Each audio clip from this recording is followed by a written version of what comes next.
part, j'ai été dans une entreprise où justement on était un peu nourri, logé, blanchi, dans le sens où on avait la cantine, les gens nous servaient des snacks tout le temps, il y avait tout qui était fait. Enfin, c'était vraiment, c'était comme un peu le Club Med, on va dire. Du coup, on était hyper contents de travailler et on restait plus longtemps au travail, etc. Puisque on avait tout sur un plateau d'argent à côté du travail qu'on devait faire, donc c'était très pratique. Les gens ont besoin de services, et ces services, heureusement qu'ils sont là.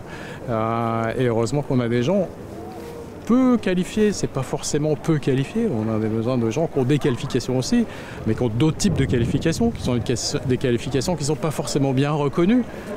S'occuper de personnes âgées, c'est des choses qui ne sont pas reconnues, et pour autant, on n'a pas l'impression que c'est des métiers qualifiés, mais ceux qui le font bien, ils le font vraiment bien.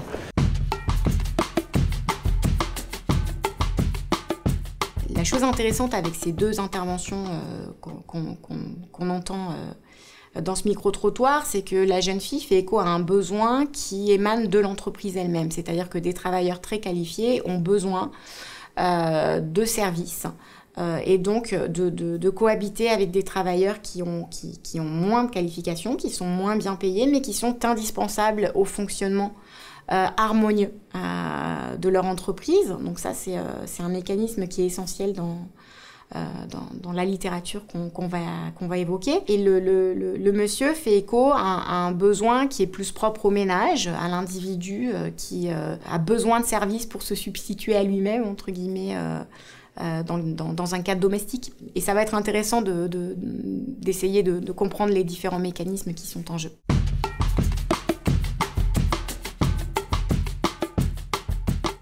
On a progressivement vu la part des travailleurs très qualifiés et très peu qualifiés augmenter en proportion dans le système économique, dans le marché du travail.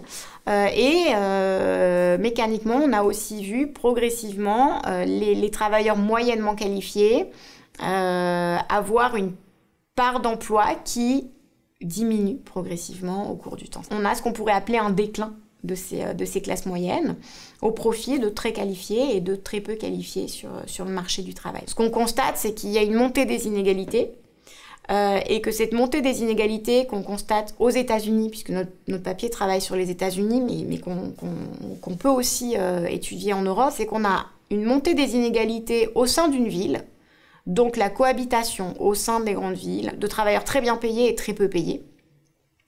Et qu'on a également une divergence, une montée des inégalités entre des grandes villes très dynamiques et des villes plus périphériques. Donc on a cette double dimension d'inégalité spatiale.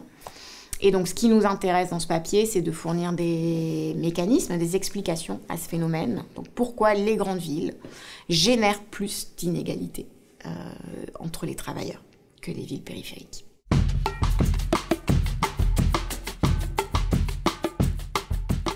Les travailleurs très qualifiés vont avoir tendance à se localiser dans les grandes villes parce que suite à un progrès technique qui a été à leur avantage, ils ont de meilleurs salaires dans les grandes villes. Et donc, bien que le coût de la vie soit plus élevé dans les grandes villes, ils ont intérêt à aller là-bas. Et comme ces travailleurs très qualifiés sont employés dans des entreprises qui ont besoin aussi pour fonctionner de travailleurs peu qualifiés, et comme ces travailleurs très qualifiés travaillent de plus en plus, ils ont besoin de services à la personne pour se substituer à eux-mêmes à la maison. Les travailleurs peu qualifiés ont aussi plus intérêt à être dans les grandes villes parce qu'ils ont de meilleures opportunités de travail.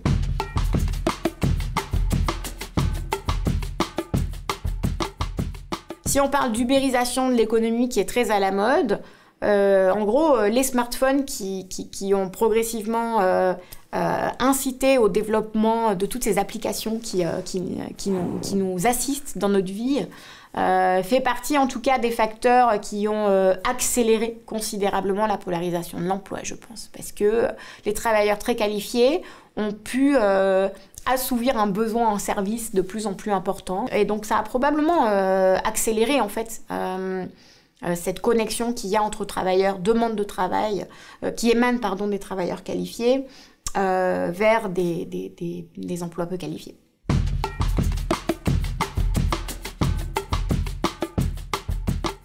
Les deux éléments qui gênent, qui pousse un peu dans l'inconfort. C'est d'une part le fait que les données le démontrent. C'est les femmes en fait qui sont le moteur de cette polarisation de l'emploi. C'est principalement l'insertion des femmes qualifiées. Notre modèle met vraiment en évidence que les travailleurs très qualifiés travaillent moins à la maison et donc ont besoin de plus d'assistance pour un travail domestique. Donc quand on explique que c'est les femmes qui produisaient ce travail domestique, il y a toujours des réactions. Ça, c'est possible. L'autre chose qui a suscité beaucoup d'attention et beaucoup de débats, et qui fait d'ailleurs un peu écho à ce qu'on a entendu dans le micro-trottoir, c'est sur ce qu'on entend par être peu qualifié.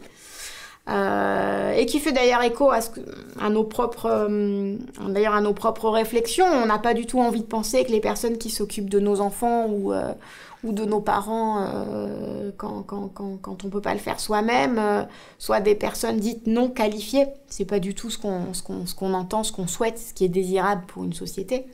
Simplement, aujourd'hui, sur le marché du travail, c'est des occupations qui sont peu valorisées par un salaire élevé, mais qui à mesure que la demande va augmenter, vont aussi voir les salaires se revaloriser, très certainement.